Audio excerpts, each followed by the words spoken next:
intéressant dans Egoscopic, c'est qu'avec Facebook aujourd'hui, on peut contacter des auteurs de partout. C'est-à-dire qu'on a des auteurs du Canada, on en a eu de Suède, de Côte d'Ivoire, on a vraiment des gens de partout. Et avec cette communauté qu'on est en train de construire, il n'y a plus de limite. C'est-à-dire qu'on n'est pas obligé de rencontrer des gens à un salon ou à travers des amis, etc. On se connecte et il y a un grand réseau qui se construit, les gens échangent entre eux et du coup on a à portée de main des auteurs de toute la planète. La force de FGH, au départ, c'est on est trois copains d'enfance, de jeunesse, et que ce soit David Fouassard, moi-même ou Olivier Husson, on a tous une spécialité, quoi. Et ça se complète bien. On ne peut pas dire que FGH, c'est uniquement Jérôme Gorgeau, uniquement David Fouassard ou uniquement Olivier Husson. Chacun apporte quelque chose de tellement différent que si l'un du trio s'en allait, on le sentirait douloureusement passer.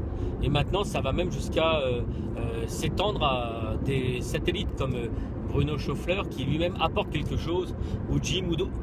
L'idée, c'est qu'à chaque fois, on devient de plus en plus enrichi de ce que chacun sait faire. Et comme la structure, elle s'adapte à ça, à l'arrivée, elle a vraiment besoin à chaque fois d'une nouvelle compétence et elle ne peut plus s'en passer.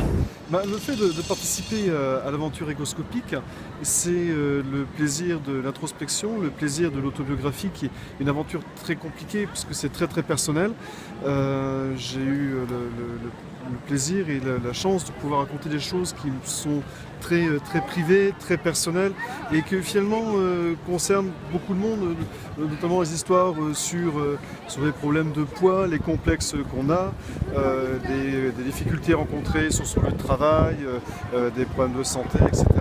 C'est l'aventure personnelle et collective à la fois. Certains sont peut-être surpris, moi j'aime pas tellement tout ce qui est fric, vente, enfin toutes ces choses financières, ça me gonfle royalement. D'ailleurs, sur le plan personnel, mes comptes sont jamais bien tenus.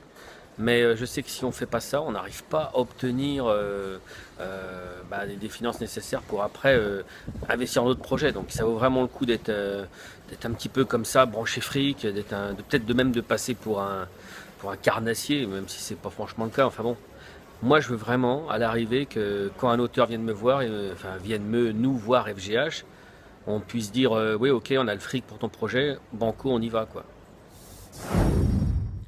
Tiré à 300 exemplaires, Egoscopic qui a été lancé en mai 2012 et il y a 2 numéros qui sortent chaque année.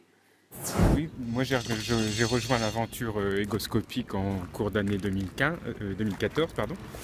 Donc je m'occupe de tout ce qui est envoi, commande via internet et tout. Et je peux vous dire que ça prend de l'ampleur, il y a de plus en plus de taf. Mais c'est très intéressant. Et puis du coup, moi à la base, j'étais pas du tout dans le monde de la bande dessinée. Mais je découvre et c'est très intéressant. On rencontre plein de gens avec beaucoup beaucoup de talent et voilà. Et moi, ça me plaît beaucoup. Égoscopique pour moi, c'est 6 participations. 6 participations comme un laboratoire où je fais des petites recherches graphiques au milieu de centaines de dessinateurs, de dessinatrices, où je me raconte bien sûr, mais ça, on s'en fout. En tout cas, c'est bien. Alors au début d'Egoscopic, j'étais un imposteur puisque je n'avais jamais fait de bande dessinée, mais Jérôme a su me convaincre et m'encourager à produire mes propres pages, certes maladroites, mais sur lesquelles je me suis bien marré. Et ainsi, je suis présent sur chaque numéro déjà paru. Donc je dirais merci, professeur Gorgeau. C'est surtout aussi le fait d'être sorti de son petit lot. J'étais tout seul dans mon petit coin à dessiner sur mon blog, sur Facebook, notamment sur Facebook. Le fait de faire partie d'Egoscopic, c'est faire partie d'une vraie équipe qui va chercher son auteur et qui lui fait réellement exister. Egoscopic, c'est surtout ne plus être tout seul, c'est travailler ensemble, côtoyer des gens, rencontrer d'autres auteurs, faire des salons, faire des dédicaces. C'est une aventure énorme je pense que tous les dessinateurs qui rêvent de l'être réellement devraient passer par là. Ce qui est super en fait avec Egoscopic, c'est que déjà en tant qu'auteur, on est vraiment bien accueilli dans l'équipe. On sent tout de suite la bonne ambiance, la bonne humeur, le côté sérieux et travailleur, mais sans prise de tête. Donc déjà, ne serait-ce que ça donne vraiment envie de travailler à fond, de donner tout ce qu'on a au niveau du dessin. Et ensuite, en ce qui concerne les lecteurs, ce qui est génial, c'est que quand même le public est vraiment diversifié, puisque dans Egoscopic, on trouve de tout. Et un petit peu pour tous les âges, il y en a pour les petits, pour les grands. Enfin, non, non, peut-être pas forcément pour les petits, mais il y en a pour les grands, ça c'est sûr. Et voilà, après, tout le monde peut y trouver son compte et son bonheur au final, puisque que ce soit au niveau de l'humour, au niveau du dessin, vu comment c'est varié, tout le monde peut trouver ce qui lui plaira dedans. Ouais, je pense que c'est ça qui fait la magie d'Egoscopic et puis qui le rend aussi très attachant. Non, ce qui est un peu compliqué, c'est quand il faut dire à un dessinateur qu'on le prend pas. C'est quelque chose que je vis pas toujours super bien, sauf quand le dessinateur se moque du monde et m'envoie vraiment des planches pas top, mais enfin c'est assez rare. Et quand il faut dire à un dessinateur désolé, ça le fait pas ou c'est pas assez bien, c'est très compliqué. Salut, c'est Papy Dick. Je vous ai déjà parlé 100 fois de Sakavomi. Je vous ai jamais raconté sa naissance. Et il est né comment, Sakavomi? Eh ben, il est né grâce aux ventes d'Egoscopic. Eh oui, contrairement à ce qu'on croit, les ventes d'Egoscopic ne servent pas à creuser des piscines. Ça sert à investir pour des jeunes auteurs, pour pouvoir sortir leur BD et tout ça. Mais Egoscopic, c'est quoi aussi? C'est plusieurs auteurs différents qui se racontent sans se la raconter, qui parlent d'anecdotes, de choses plutôt marrantes, parfois tristes. C'est surtout une belle aventure pour moi, Egoscopic. Donc je recommande Egoscopic à tout le monde. Je recommande aussi Sakavomi, accessoirement. Mais pensez-y pour Noël, le pack Egoscopic, il est comme ça. Ce qui est vraiment intéressant dans Egoscopic, c'est le développement d'Egoscopic, parce qu'en 6 numéros, maintenant on tire à plus de 300 exemplaires. On a vraiment développé un très très grand réseau Facebook. Donc les ventes par PayPal sur Facebook se font très bien avec le blog. Et je crois que la prochaine étape, au-delà du tirage, c'est tout ce qui est digital, tout ce qui est tablette, iPad, etc. Il faut vraiment qu'on rentre dans l'ère digitale, parce que là on peut toucher un monde de fous.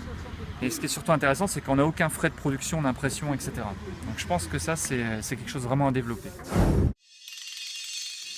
Alors il y a une question qui revient souvent parmi certains dessinateurs. Ils nous demandent mais comment on peut faire pour venir dessiner à Egoscopic? C'est quoi les modalités? Les modalités sont très simples. C'est bon, il faut avoir envie de faire de l'autobiographie, bien sûr. Il faut faire ça de façon décontractée. Et puis il faut que les histoires nous plaisent. C'est aussi bête que ça, graphiquement. Et puis il faut que ça raconte quand même quelque chose. Après, comme dirait Jim, souvent quand il sollicite des amis auteurs, il leur dit viens jouer avec nous. C'est ça l'idée, c'est venez jouer avec nous. On va essayer de se mélanger. Nous, on essaye d'avoir toujours certains auteurs qui sont des habitués, des amis, qui sont un peu la famille. Et à côté de ça, on espère avoir toujours un petit peu des nouvelles têtes. On y arrive, à chaque fois, il y a un renouvellement. Et donc, on arrive à mélanger et des auteurs qui sont des habitués chez nous et des auteurs qu'on espère faire découvrir à nos lecteurs pour que ça ne sente pas complètement le renfermer comme revue. Ceux qui sont nos habitués permettent de donner un ton, un style. Et puis les autres nous permettent d'élargir nos horizons. Donc c'est aussi bête que ça. Après, l'idée c'est de proposer toujours une revue où on essaye de faire les choses sérieusement, mais en se prenant pas trop au sérieux. C'est un peu ça aussi qu'on veut faire. C'est-à-dire, on essaye après d'avoir un service après-vente en faisant vraiment une grosse promo sur chaque sortie de bouquin, parce qu'on se doit d'offrir à nos dessinateurs qui nous font confiance quelque chose d'un peu sympa derrière. Que la sortie d'Egoscopic soit un événement à chaque fois. Alors qu'il n'y ait pas une routine qui s'installe, donc on n'hésite pas des fois à faire le show, mais on l'assume pleinement, puisqu'en fait l'idée c'est qu'on s'amuse. Donc ceux qui nous connaissent le savent, on fait les choses avec sérieux, mais toujours pour se marrer.